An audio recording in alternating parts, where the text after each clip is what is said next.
back to JL Percussion.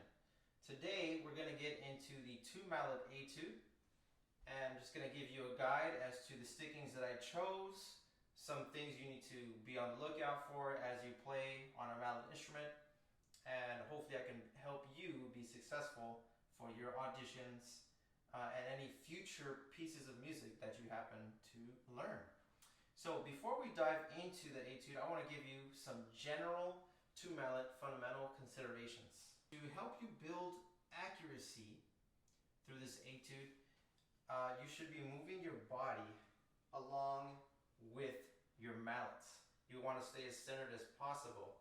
If you're playing over here, you're going to have more of a chance to hit wrong notes versus if you're playing centered. You can see everything closer, right? You don't have to rely so much on your peripheral vision if you're reading the music. And even if you're not reading the music and you're looking directly at the board, just being more balanced and secure will help you with that. When we get into playing rolls, we want to make sure that they have an odd number of strokes to avoid sounding metered. To achieve this, we're going to make sure we start and end on different hands. So if I start on the right hand, I'll end on the left. If I start with the left, I'll end on the right. Most of the time, this will contribute to having a smoother roll sound that's not as readable. Also, generally speaking, on rolls, if you're going to a higher note, you want to start left and end on right. If you're starting on a higher note and you're going lower, it's a good idea to start with your right hand and end on the left hand, just to facilitate moving up and down the board. Also important to consider is hand placement. Which hand is behind or in front when you're playing the roll? Right here I have the setup where my left hand is behind my right. You can easily change it around and have my right hand behind. Okay, this is important to take note of when you're moving from the upper and lower manuals. Okay, if I'm rolling up here and I have to go down, what's going to be the easiest way to get down to that note? If my right hand is over here, or if my right hand is up there, depending on my target note, what's easiest for me to get to, right? And there'll be some examples of that in the Etude once we get into it. All right, now we're gonna jump into the Etude. I'm gonna start with the first phrase, and we'll see what we got.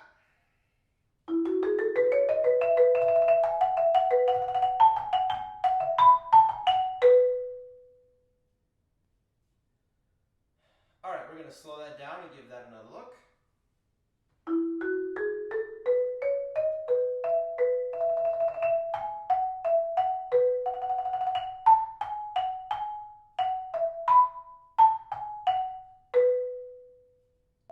If you take a look at measure 2, we have our first roll of the Etude. Here I decided to have my right hand in front, so I can end on the left and easily move to the G sharp with my right hand.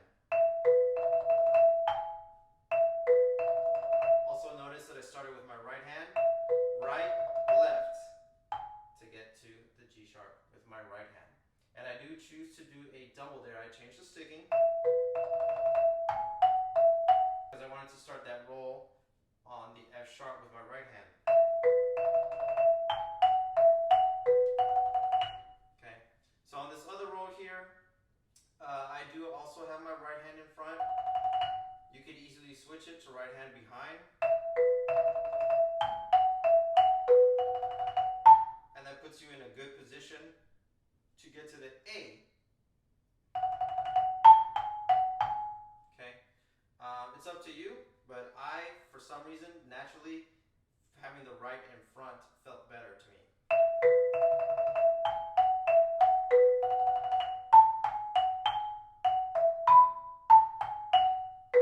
Okay, so we're going to go back full tempo.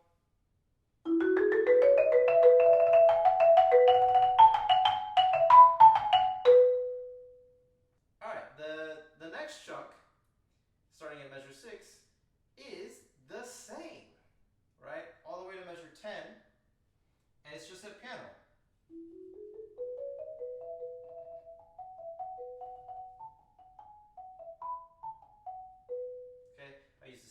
sticking, the same hand placements for the rolls.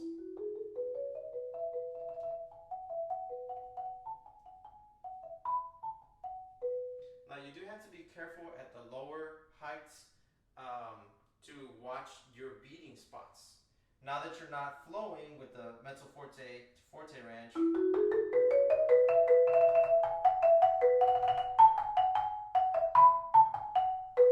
the softer you get, the less room you have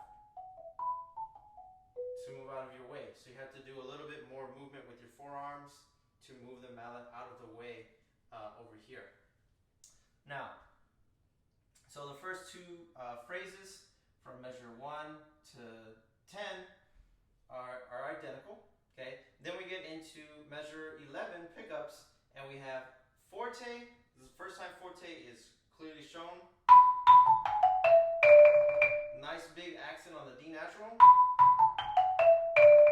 And I put the I put the right hand behind so that the left hand can move easier to the C sharp. Right? And with the errata, that D roll is connected to the C sharp.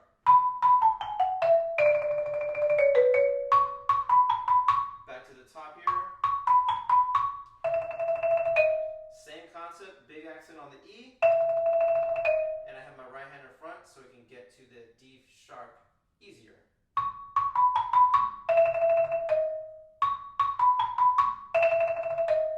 And we jump down to piano for the next phrase. Okay, so let's put that whole chunk together.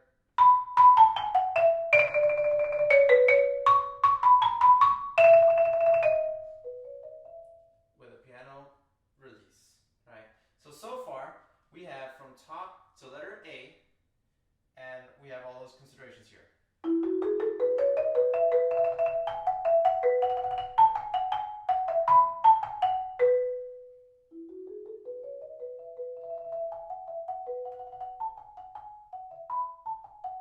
Forte.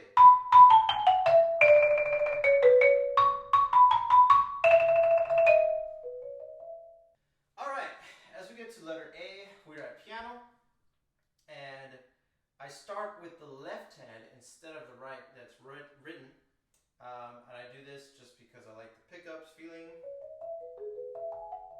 and personal preference. The only thing that forces me to do is I have to throw in a double, and I do it in measure 16 on the and of 1 and the of 1. We have a double right, and then getting to be 2 with the left hand to continue straight alternating from there all the way until we get to measure 22, and I'll explain that in a little bit. So pickups to A, and I'll go slow here. We have a few patterns.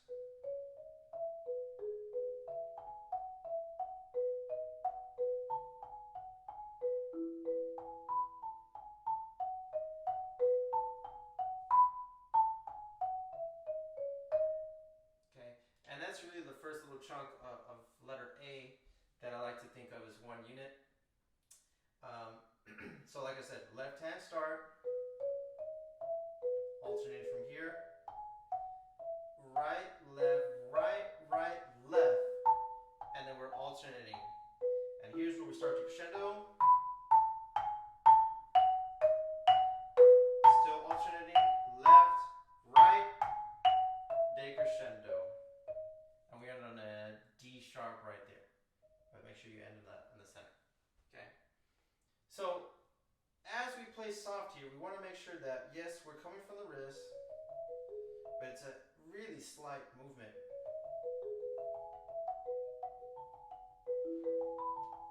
Okay, and this is the part that's kind of the hardest to be accurate on. So you try your best to stay centered. Okay, my upper body is moving to match where my mallets are.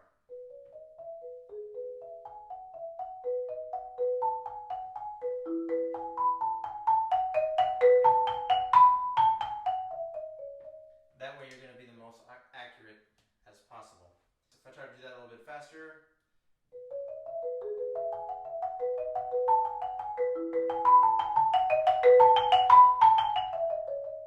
Okay. And then we get to measure 20. We're back down to piano after we decrescendo from forte. And again, center, the melody note is on the downbeat. The B and A figures are not the melody. So give this on the downbeats the most importance. And then here, on that roll, on the 1E end, I go right, left, left. So I can end on the right and get the odd number of strokes.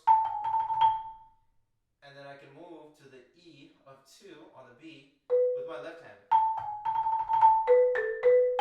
Okay. I know it's a little bit counterintuitive to do a double to start a roll, but I think the payoff is good. So that's what I recommend. Like I said before, you don't have to do this. Just take what you want from this video. Hopefully it helps you. The piano in measure 20.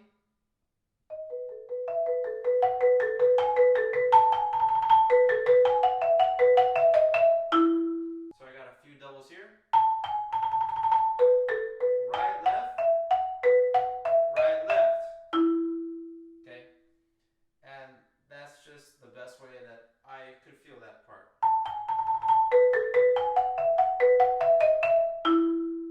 Okay. And then when you get to 24, make sure that's louder, because that's where it hits forte from the crescendo coming from measure 21. So if I start at 20,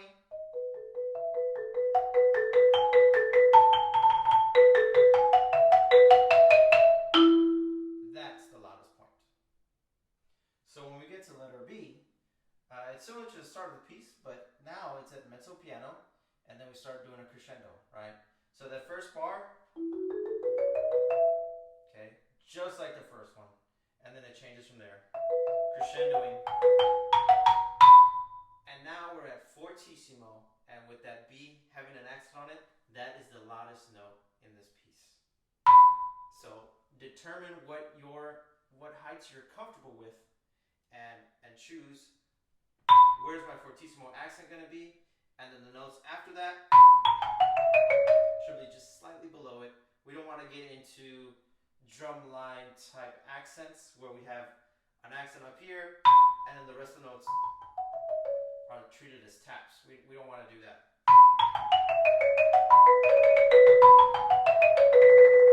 Okay, important thing to note about the trill in measure 29 is that we start the trill on the trill note. So the written note is C sharp, but we're going to start with our right hand on the D sharp. That's characteristic of the time period for this etude. And you'll note that it's also connected to the B on the of 2. So we got to make sure there's no space, right?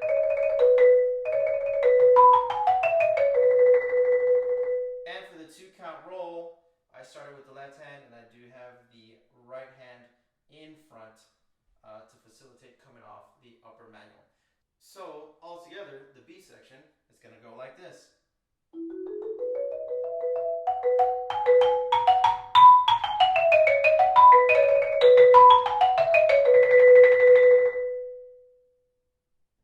Okay, thank you for watching the guide to part 1 of the 2 mallet etude. Stay tuned for part 2.